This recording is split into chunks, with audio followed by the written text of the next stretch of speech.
अल्हम्दुलिल्लाहि वहदह वस्सलातु वस्सलामु अला मन ला नबिय्य बअदह अम्मा बाद। मुअज़्ज़ज़ व मुकर्रम सामिईन, अल्हम्दुलिल्लाह रमज़ान का बाबरकत व मुक़द्दस महीना गुज़र चुका है और हम ईद उल फित्र की नमाज़ भी अदा कर चुके हैं। अल्लाह पाक से दुआ है कि अल्लाह पाक हमारी सारी इबादतों को कबूल फरमा ले। मेरे अज़ीज़ दोस्तों, अब ईद के बाद भी 6 रोज़े हैं जिनकी फ़जीलत अहादीस में आई है। यानी जनाब रसूलुल्लाह सल्लल्लाहु अलैहि वसल्लम ने फरमाया कि मन सामा रमज़ाना सुम्मा अत्बअहु सित्तम मिन शव्वाल कान कसियामिद दहर। ये रिवायत के अल्फाज हैं जिसका तर्जमा ये है कि जिस शख्स ने रमज़ान के रोज़े रखे फिर साथ में उसने शव्वाल के 6 रोज़ों को भी मिला लिया तो उसके लिए ये फ़जीलत है गोया उसने साल भर के रोज़े रखे हैं। मेरे अजीज़ों, यहाँ शव्वाल के 6 रोज़ों की फ़जीलत तो मालूम हो रही है, मगर साथ में जो क़ैद है कि जिसने रमज़ान के रोज़े रखे उसको ये फ़जीलत हासिल होगी, जिसने रमज़ान के रोज़े रखे ही नहीं उसके लिए ये फ़जीलत नहीं है। ये तो बड़ी बेवकूफ़ी की बात है कि फ़र्ज़ रोज़े छोड़ दिए जाए और मुस्तहब रोज़ों के चक्कर में इंसान पड़ जाए। हाँ, रोज़ा रखने का तो उसको सवाब मिल जाएगा, मगर रमज़ान के जो छूटे हुए रोज़े हैं उसकी क़ज़ा तो ज़िंदगी में बाकी रहेगी। और रमज़ान के रोज़े छोड़कर शव्वाल के रोज़े रखने से पूरी ज़िंदगी रोज़े रखने का सवाब तो किसी को नहीं मिलेगा। पूरे साल रोज़े रखने का सवाब किस तरह मिलता है? वो इस तरह मिलता है कि असल में इस्लाम में एक नेकी का सवाब मन जाअ बिल हसनति फलहु अशरु अमसालिहा, यानी एक नेकी का अज्र, एक नेकी का सवाब इस तरह मिलता है कि 10 गुना बढ़ाकर दिया जाता है। अब चूंकि महीना भर के रोज़े 30 होते हैं, 30 रोज़ों का सवाब 300 दिन के बराबर हो जाता है। उसके बाद अगर 6 रोज़े मिला लेंगे तो 6 रोज़ों का सवाब 60 दिन का हो जाएगा और सारे साल में 360 दिन होंगे। वो 360 दिन का इस तरीके से ये 36 रोज़ों का सवाब साल भर के दिनों का हो जाएगा। अब अगर कोई रमज़ान के रोज़े क़ज़ा करके शव्वाल के रोज़ों का सवाब कमाएगा तो ये 60 रोज़ों का सवाब साल भर कैसे मिल सकता है? तो बहरहाल ये फ़जीलत उस शख्स के लिए है जो रमज़ान के रोज़ों के साथ शव्वाल के रोज़े रखे।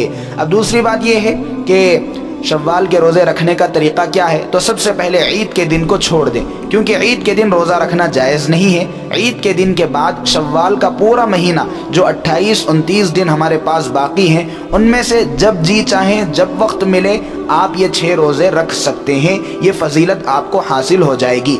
इसके लिए ज़रूरी नहीं है कि ईद के दूसरे दिन से ही लगातार 6 रोज़े रखें, क्योंकि उलमा ने लिखा है बेहतर ये है कि वक्फे से रोज़े रखें। जैसे 3 रोज़े रखें, कुछ वक्फा दे लें, फिर 3 रोज़े रखें, तब भी ये फ़जीलत हासिल हो जाएगी। या पूरे महीने में हर हफ्ते में 2-2 रोज़े करके रखें, ये भी बेहतर है। अगर कोई लगातार रख ले तब भी दुरुस्त हो जाएगा। मेरे अजीज़ दोस्तों, ये फ़जीलत यानी साल भर रोज़े रखने की फ़जीलत दोनों सूरतों में, लगातार रखने में भी और वक्फा करके रखने में भी हासिल हो जाएगी। तीसरा मसला शव्वाल के रोज़ों के मुतालिक, जो हमारे क़ज़ा रोज़े हैं जो हम किसी वजह से, किसी शरई उज़्र की वजह से नहीं रख पाए हैं, या जो औरतें होती हैं जिनके मखसूस अय्याम की वजह से, नापाकी की वजह से वो रोज़े छूट जाती हैं, रख नहीं पाते, तो अब वो इन 6 रोज़ों में यानी शव्वाल के 6 रोज़ों में उनकी नीयत को इंक्लूड ना कर ले, यानी मिला ना ले, एक साथ 2 नीयतें ना करे। नफिल और मुस्तहब रोज़े की नीयत अलग होती है और क़ज़ा रोज़ों की नीयत अलग होती है।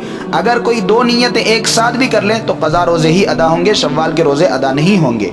इसीलिए पहले फ़र्ज़ को पूरा करने और फ़र्ज़ को मुकम्मल करने की कोशिश करें, इसके बाद नफिल रोज़ों को जोड़ ले, तब 360 का सवाब वो अज्र मिलेगा। पहले क़ज़ा रोज़ों का एहतमाम करें और वो मुकम्मल करें ताकि फ़र्ज़ मुकम्मल हो जाए। अब चूँकि पूरा महीना हमारे पास है और फ़जीलत भी पूरे महीने में मिलेगी, अलग अलग रखना चाहिए, एक साथ नहीं रखने चाहिए। अब आपके पास ताकत है, हिम्मत है तो शव्वाल के रोज़े बाद में रखें, क्योंकि शव्वाल के रोज़े मुस्तहब है, रखेंगे तो सवाब मिलेगा, नहीं रखेंगे कोई गुनाह नहीं। लेकिन जो फ़र्ज़ रोज़े हैं उसकी क़ज़ा जब तक आप क़ज़ा नहीं कर ले उसका गुनाह ज़िंदगी में बाकी रहेगा। इसीलिए पहले हम क़ज़ा रोज़ों की अदा करने की कोशिश करें, बाद में मुस्तहब रोज़ों के पीछे जाएं, वो रखें। ये कुछ बातें शव्वाल के रोज़े के मुतालिक थी। अल्लाह पाक से दुआ है कि अल्लाह पाक हम सबको ये बातें समझाए और अमल करने की तौफ़ीक़ अता फ़रमाए। आमीन।